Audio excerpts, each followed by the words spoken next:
आऊज़ु बिल्लाहि मिनश शैतानिर रजीम बिस्मिल्लाहिर रहमानिर रहीम। शुरू अल्लाह के नाम से जो बड़ा मेहरबान निहायत रहम करने वाला है। अस्सलामु अलैकुम। आज की वीडियो ऐसे अमल पर मुश्तमिल है जो कि अगर कोई औरत जो है वो चाहती है कि अल्लाह करीम उसको औलाद की नेमत से नवाज दे, तो अपने पेट पर हाथ रखकर इसको पढ़ ले तो इंशाअल्लाह ताला अल्लाह करीम उसको ज़रूर ज़रूर औलाद अता फरमाते हैं। एक बुजुर्ग का कौल है, हज़रत इमाम हुसैन अलैहिस्सलातु वस्सलाम ने पढ़ी थी सूरा, उसके हवाले से अगर मुहर्रमुल हराम में आप ये सूरा पढ़ते हैं, जिस घर में भी ये सूरा पढ़ी जाती है, तो अल्लाह करीम उस घर के बच्चे बच्चे को मालदार फरमा देते हैं इंशाअल्लाह ताला। आज मैं आपको ऐसी सूरा के हवाले से बताने जा रही हूँ जो मेरे इमाम हुसैन अलैहिस्सलातु वस्सलाम ने शहादत के बाद जब आपका सरे अनवर को दमिश्क के बाजारों में फिराया जा रहा था, 3 दिन तक आपके सरे अनवर को नेज़े की नोक पर दमिश्क के बाजारों में फिराया गया। तो इस वक्त आपकी ज़बान अनवर से कुरान मजीद की तिलावत की आवाज़ आ रही थी। तो इस वक्त मेरे इमाम आली मकाम ने कुरान की जिस सूरा की तिलावत की, आज मैं इस बारे में आपको बताने जा रही हूँ। अगर आप ये सूरा 9 और 10 मुहर्रम के दिन में पढ़ते हैं, जिस घर में भी ये इंशाल्लाह पढ़ी जाएगी, अल्लाह करीम इस घर में बहुत ज़्यादा रिस्क की फरामानी कर देते हैं। इस घर में पूरा साल रिस्क की कमी नहीं आती, कभी फाका नहीं आता, तमाम बीमारियाँ इस घर से ख़त्म हो जाती हैं। वो बड़ी किस्मत वाले होते हैं जो ये सूरा 9-10 मुहर्रमुल हराम के दिन अपने घर में पढ़ते हैं या अपने बच्चों से पढ़वा लेते हैं। बहुत ही आसान सा अमल है, बड़ा आसान सा तरीका है। जो शख्स भी चाहता है कि पूरा साल हर गम से उसकी हिफाजत हो जाए, हर परेशानी से उसकी हिफाजत हो जाए, हर दुख से उसकी हिफाजत हो जाए, हर आने वाली मुश्किल से आसानी अल्लाह करीम फरमा दें और उसका घर जो है वो रिस्क के फाकों से, रिस्क की तंगी से हमेशा के लिए अल्लाह की अमान में आ जाए, तो इंशाअल्लाह ताला आज का ये अमल वो गौर और तवज्जो से सुनेगा और उस अमल को करने की कोशिश भी अपने घर में ज़रूर करेगा। अगर आप अपने घर में रहते हैं तो घर में ये सूरा पढ़ लें।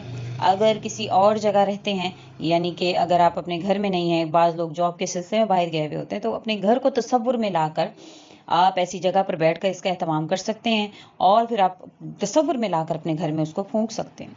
इंशाअल्लाह ताला इस अमल की इतनी तासीर है, इतनी ताकत है, क्योंकि ये ऐसी सूरा है जिसके बारे में इमाम हुसैन अलैहिस्सलातु वस्सलाम खुद फरमाते हैं, जो शख्स ये सूरा पढ़ता है अल्लाह ताला इसको तमाम फितनों से महफूज फरमा लेता है। और जो सबसे बड़ा फितना है, जो सबसे बड़ा फितना है जिसका आप सल्लल्लाहु अलैहि वसल्लम ने भी जिससे आगाही फरमाई, वो दज्जाल का फितना है। आप फरमाते हैं अल्लाह ताला को इस दज्जाल के फितने से अल्लाह ताला उसको महफूज फरमाते हैं जो भी इस सूरा को पढ़ता है। अगर कोई बंदा इसको पढ़ता है कर्ज की अदायगी के लिए कि या अल्लाह मेरे कर्ज की अदायगी आसान हो जाए, तो अल्लाह ताला इस सूरा के पढ़ने वाले को ऐसी गैबी मदद अता फरमाते हैं कि अल्लाह करीम उसके कर्जों का इंतज़ाम फरमा देते हैं, क्योंकि ये सूरा इसके पढ़ने वाले और जिस के ज़बान से ये अदा हुई वो ऐसी हस्ती हैं जो करबला की सरजमीन पर सब कुछ जिन्होंने लुटा दिया, अपना तन मन धन सब कुछ अल्लाह के रास्ते में कुर्बान कर दिया। इन्होंने ये सूरह नेज़े पर चढ़कर भी पढ़ी, इसलिए ये सूरत इतनी प्यारी है। मुफस्सिरीन कराम, सूफियान कराम फरमाते हैं जो बंदा ये सूरा पढ़ता है अल्लाह ताला उससे हमेशा के लिए मोहताजगी को दूर फरमाते हैं, उसकी हिफाजत फरमा लेते हैं। अगर वो मकरूज होता है तो कर्जे की अदायगी में आसानी हो जाती है। अगर इसके दुश्मन बहुत ज़्यादा हों तो अल्लाह ताला इसकी दुश्मनों से हिफाजत फरमाते हैं। हमेशा इमाम हुसैन अलैहिस्सलातु वस्सलाम की तरह हर मैदान में इस बंदे को फतह नसीब होती है।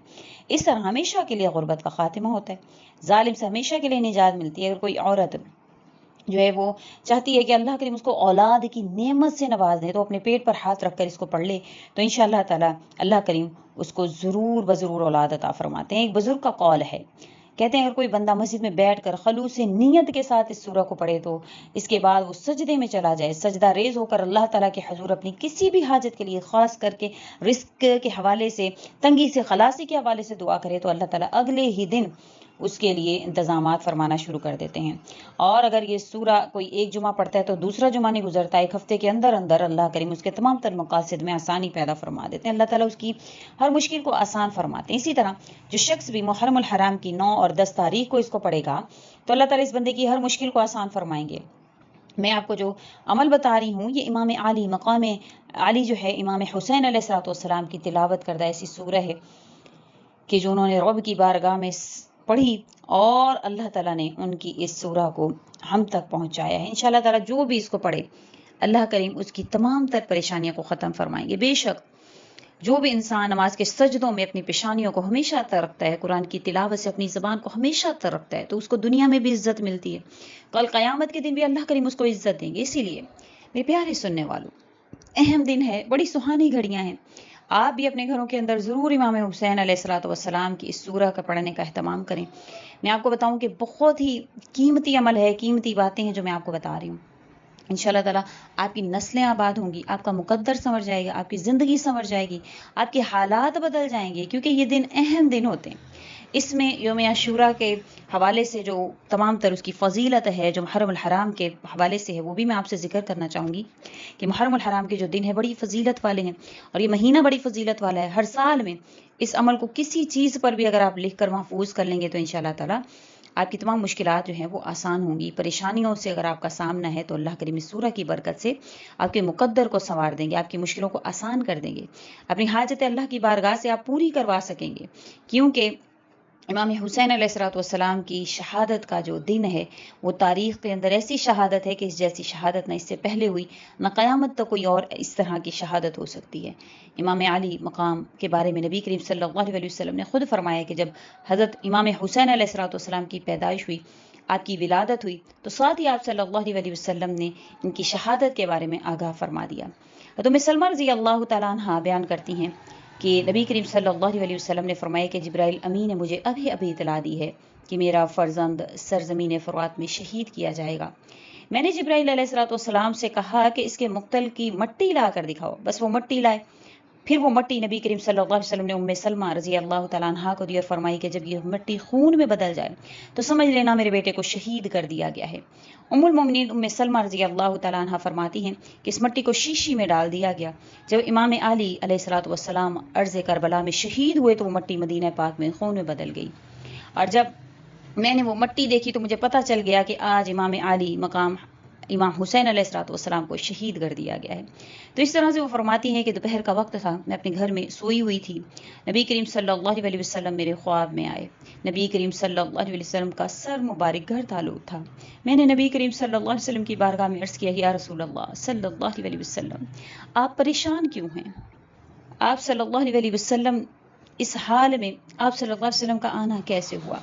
नबी करीम सल्लल्लाहु अलैहि वसल्लम फरमाने लगे कि मेरे बेटे इमाम हुसैन अलैहिस्सलाम को करबला की ज़मीन में शहीद कर दिया गया। बड़ी दर्दनाक ये शहादत हुई। इमाम आली मकाम अपने छोटे छोटे बच्चों के साथ अल्लाह ताला के रास्ते में कुर्बान हो गए। इमाम आली मकाम अलैहिस्सलाम के सर मुबारक को 3 दिन तक दमिश्क के बाज़ारों में घुमाया गया। यहाँ तक कि आपके सर मुबारक की शान ये है कि खुदा की कसम जब आपके सर मुबारक को 3 दिन तक दमिश्क के बाज़ारों में घुमाया गया तो इस वक्त आपके बारे में एक रावी कहते हैं कि मैंने हुसैन अलैहिस्सलाम के सर को नेज़े पर चढ़ते हुए देखा और इस वक्त दमिश्क में मैं था। सर मुबारक के सामने एक आदमी ये सूरत पढ़ रहा था और जब अल्लाह ताला का इरशाद आया कि तूने न जाना कि बेशक असहाब कहफ और रकीम हमारी निशानियों में से एक अजूबा थे, इस आयत पर वो पहुंचता तो बिलाशुबा इमाम अली अलैहिस्सलाम के सर मुबारक से आवाज़ आती, कुरान की आवाज़ आती। आप ये कह रहे होते, असहाब कहफ के बारे में कहने वालों, मेरा कत्ल क्या जाना जाएगा, मेरे सर का नेज़े पर उठाना इससे भी ज़्यादा अजीब तौर है। इमाम हुसैन अलैहिस्सलाम का शहीद किया जाना, आपके सर अनवर को तन से जुदा करके नेज़े पर चढ़ाकर दमिश्क के बाज़ारों में फिराया जाना, ये असहाब कहफ के वाक़े से भी कहीं अजीब तर है। इसलिए प्यारे सुनने वालों, जो लोग भी ये सूरा अपने घर में पढ़ने का एहतमाम करेंगे, जो तरीका अभी मैं आपको बताने वाली हूँ, इस तरीका के मुताबिक इंशाअल्लाह ताला जो कुछ बताया गया है, जो मैंने आपको पीछे जो जिक्र किया है, रब्बे कायनात की कसम, ज़रूर नबी करीम सल्लल्लाहु अलैहि वसल्लम की आल के सदके, हुसैन अलैहिस्सलाम के सदके, शहदान करबला के सदके आपको अल्लाह करीम खाली दामन नहीं लौटाएंगे, आपकी झोलियाँ इंशाल्लाह भर दी जाएंगी। इसलिए बहुत अरसा दराज गुजर गया है, आज भी इमाम हुसैन अलैहिस्सलाम का नाम मुबारक जिंदा है, ता क़यामत जिंदा रहेगा। सब जो मेरे सुनने वाले हैं वो एक बार ज़रूर कमेंट में लिखें, हुसैन जिंदाबाद, इमाम हुसैन जिंदाबाद, इमाम हुसैन जिंदाबाद, ज़रूर लिखें।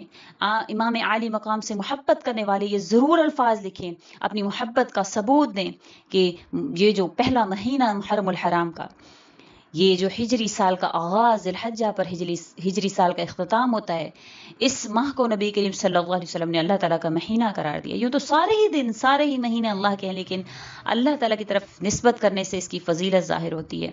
माह मुहर्रम की एक फ़जीलत ये भी है कि इस महीना का रोज़ा रमज़ान मुबारक के बाद सबसे ज़्यादा अफजल समझा जाता है।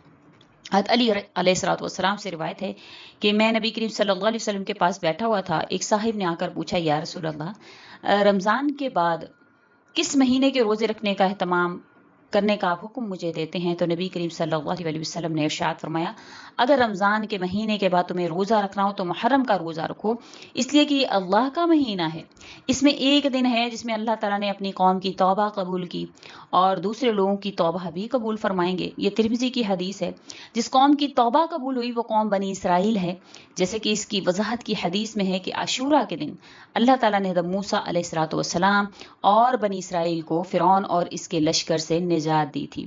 یہ ایک تاریخی حقیقت ہے اور انسانی تاریخ کے آغاز اور خود آسمان اور زمین کی تخلیق سے قبل اللہ تعالیٰ کے طے کردہ نظام کے مطابق ایک سال میں 12 مہینے ہوا کرتے ہیں، اور ان 12 مہینوں میں 4 مہینے ایسے ہیں کہ اسلام کی آمد سے قبل عہد جاہلیت کے عرب کفار مکہ میں بھی ان کی حرمت اور احترام کے قائل تھے، چنانچہ وہ اپنی جاری جنگوں کو بھی اس مہینے میں موقوف کر دیا کرتے تھے۔ قرآن پاک نے اس کی طرف منہا اربعۃ الحرم کے الفاظ کا اشارہ فرمایا ہے۔ ان 4 مقدس مہینوں کے اندر جو ہے محرم الحرام کا مہینہ بھی شامل ہے، اور حسن اتفاق سے اسلامی سال کا پہلا مہینہ جو ہے وہ محرم الحرام کہلاتا ہے۔ اب تاریخ انسانی کا جب ہم مطالعہ کرتے ہیں تو یہ بات ابھر کر ہمارے سامنے آتی ہے کہ اس میں بہت سے ایسے واقعات جو ہے وہ پیش آئے ہیں۔ ان واقعات کو اللہ کریم نے محفوظ فرمایا ہے۔ ان میں چند جو درج ذیل واقعات ہیں کہ محرم الحرام میں جو پیش آئے اس میں کہ اس مہینے میں اللہ تعالیٰ نے آدم علیہ الصلوۃ والسلام کی توبہ کو قبول فرمایا تھا۔ نوح علیہ الصلوۃ والسلام کی کشتی جو ہے وہ طوفان نوح کے بعد جودی نام پہاڑ کے قریب آ کر ٹھہری تھی، وہ بھی محرم کے مہینہ میں ہوا تھا۔ یوسف علیہ الصلوۃ والسلام کو اس مہینہ میں قید سے نجات حاصل ہوئی تھی۔ حضرت ایوب علیہ الصلوۃ والسلام کو طویل بیماری کے بعد شفا بھی اسی مہینہ میں نصیب ہوئی۔ حضرت یونس علیہ الصلوۃ والسلام کو مچھلی کے پیٹ سے نجات بھی اسی مہینہ میں ملی۔ حضرت موسیٰ علیہ الصلوۃ والسلام اور بنی اسرائیل کو فرعون اور آل فرعون سے نجات اسی طرح ملی، اسی مہینہ میں ملی۔ اللہ تعالیٰ نے فرعون سمیت اس کی فوجوں کو بحیرہ قلزم میں غرق کر دیا تھا۔ عیسیٰ علیہ الصلوۃ والسلام کو زندہ آسمان پر اٹھایا گیا تھا۔ اسی طرح بہت سے واقعات ہیں جن کا تعلق دین اسلام سے ہے، اس کی آمد سے قبل ہے، تاریخی کتابوں میں بھی اس کو درج کیا گیا۔ اس سے معلوم ہوتا ہے کہ یہ تمام واقعات محرم الحرام کی 10ویں تاریخ، جسے عاشورہ یا عاشورہ محرم کے نام سے یاد کیا جاتا ہے، اسی میں پیش آئے تھے۔ اسلام کی آمد کے بعد بعض اہم واقعات محرم الحرام کی 10ویں تاریخ کو پیش آئے، جن میں بعض جو میں آپ سے ذکر کرتی چلوں کہ عائشہ صدیقہ رضی اللہ تعالیٰ عنہ فرماتی ہیں کہ اسی روز یعنی 10 محرم الحرام کو اہل مکہ خانہ کعبہ پر غلاف چڑھایا کرتے تھے۔ بخاری اور مسلم کی یہ حدیث ہے۔ جبکہ اس مہینہ کے آغاز میں خلیفہ دوم مراد رسول صلی اللہ علیہ وسلم سیدنا عمر فاروق پر قاتلانہ حملہ ہوا تو 28 ذی الحجہ کو ہوا تھا، لیکن شہادت آپ کی محرم الحرام یعنی یکم محرم کو ہوئی تھی۔ 10 محرم الحرام کی تاریخ وہ ہے جس میں نواس رسول صلی اللہ علیہ وسلم جگر گوش بطول رضی اللہ تعالیٰ عنہ سیدنا حضرت امام حسین علیہ الصلوۃ والسلام شہادت کے مرتبے پر فائز ہوئے۔ قیامت کے وقوع بھی 10 محرم الحرام اور جمعہ کے دن ہوگا۔ عاشور محرم الحرام کی 10 تاریخ کا نام جو ہے وہ محرم الحرام کے پورے جو مہینے میں تقدیس کے لحاظ سے بہت اہم ہے، یعنی اس کو بہت مقدس جانتے ہوئے گزشتہ آسمانی مذاہب سے تعلق رکھنے والی قومیں بطور شکرانہ 10 محرم کا جو ہے وہ روزہ رکھتی تھی۔ نبی کریم صلی اللہ علیہ وسلم نے اس کے حوالے سے فرمایا کہ پہلی امتوں پر تو یہ فرض تھا، لیکن آپ صلی اللہ علیہ وسلم نے اس کا روزہ جو ہے وہ اس طرح سے رکھنے کا حکم دیا کہ آپ صلی اللہ علیہ وسلم نے فرمایا کہ میرا دل چاہتا ہے کہ اس دن کا روزہ میری امت کے لوگ رکھیں، جس کا دل چاہے اسے ترک کر دے۔ مدینہ منورہ میں ہجرت کے بعد نبی کریم صلی اللہ علیہ وسلم کے سامنے جب یہ بات لائی گئی کہ مدینہ منورہ کے یہودی عاشورہ محرم الحرام کا روزہ رکھا کرتے ہیں، جب ان یہودیوں سے اس روزے کے بارے میں پوچھا گیا تو انہوں نے یہ بات بتائی کہ ہمیں فرعون سے نجات اس دن حاصل ہوئی تھی، تو یہ اللہ تعالیٰ کی دی ہوئی نعمتوں کے شکرانے میں سے ہے، تو ہم اس کو شکرانے کے طور پر ہم اس دن کا روزہ رکھتے ہیں۔ دین اسلام میں چونکہ ایک مستقل مذہب ہے دین اسلام، نبی کریم صلی اللہ علیہ وسلم نے یہ بات ارشاد فرمائی کہ آئندہ سال 10 محرم الحرام کے روزے کے ساتھ 9 محرم الحرام کا روزہ بھی اگر اس دنیا میں رہا تو میں ضرور رکھوں گا۔ چنانچہ اب یہ جو اس کی تلقین کرنا کہ 9 کے ساتھ 10 کا روزہ بھی لازمی ملایا جائے، تو یا 10 کے ساتھ 11ویں کا روزہ ملایا جائے، یعنی ان سے تاکہ ہم ہٹ جائیں، یہودیوں کی پیروی نہ کرنے والے ہو جائیں۔ تو اسے آپ صلی اللہ علیہ وسلم نے ایک دن بڑھانے کا حکم فرمایا۔ نبی کریم صلی اللہ علیہ وسلم نے جو اس دن روزہ رکھنے کا حکم فرمایا ہے، تو انشاءاللہ تعالیٰ اس میں روزے کا اہتمام بھی لازمی فرمائیں۔ نبی کریم صلی اللہ علیہ وسلم کا ارشاد مبارک ہے کہ مجھے اللہ تعالیٰ کی ذات سے امید واسق ہے کہ اس نے میرے پچھلے سال کے گناہ معاف کر دیے ہوں گے۔ جو بھی انشاءاللہ روزہ رکھے گا اس دن میں، تو اللہ تعالیٰ اس کے پچھلے سال کے تمام جو گناہ ہیں وہ معاف فرما دیں گے۔ اس سے مراد اللہ تعالیٰ اس کی چھوٹی چھوٹی نافرمانیاں جو ہے وہ معاف فرمائیں گے۔ بڑے بڑے گناہ جو خود قرآن کریم کی حدیث اور تصریح کے مطابق بغیر توبہ کے معاف نہیں ہوتے، وہ معاف نہیں ہوں گے، لیکن چھوٹے گناہ جو بغیر توبہ کے معاف ہوتے ہیں وہ انشاءاللہ تعالیٰ اس کے معاف ہو جائیں گے۔ اگر کوئی شخص اپنے اہل خانہ پر عام دنوں کے مطابق جو اس دن میں زیادہ استطاعت کے ساتھ جو ہے وہ دسترخوان کا اہتمام کرے گا، تو اللہ تعالیٰ پورا سال، ایک سال اس کے رزق میں برکت عطا فرمائیں گے۔ یہ مشکاہ شریف کی حدیث ہے۔ اسی طرح بہت سی ایسی باتیں ہیں جو کہ اہمیت کا حامل ہیں ہمارے لیے اور عمل قرون اولیٰ سے بھی ثابت ہیں۔ اس مہینے کے حوالے سے تاریخ اسلام کے دو اہم ترین واقعے یہ ہیں کہ یکم محرم کو امیر المومنین خلیفہ راشد سیدنا عمر بن خطاب رضی اللہ تعالیٰ عنہ کی شہادت کا واقعہ پیش آیا۔ سیدنا عمر بن خطاب تاریخ اسلام کے جو مایہ ناز شخصیت ہیں، انہوں نے اسلام قبول کیا تو اسلام کو تقویت پہنچی، تو ان کی جو شہادت ہے وہ اس دن ہوئی۔ اسی طرح سے حضرت امام حسین علیہ السلام کی شہادت کا مہینہ بھی یہی ہے۔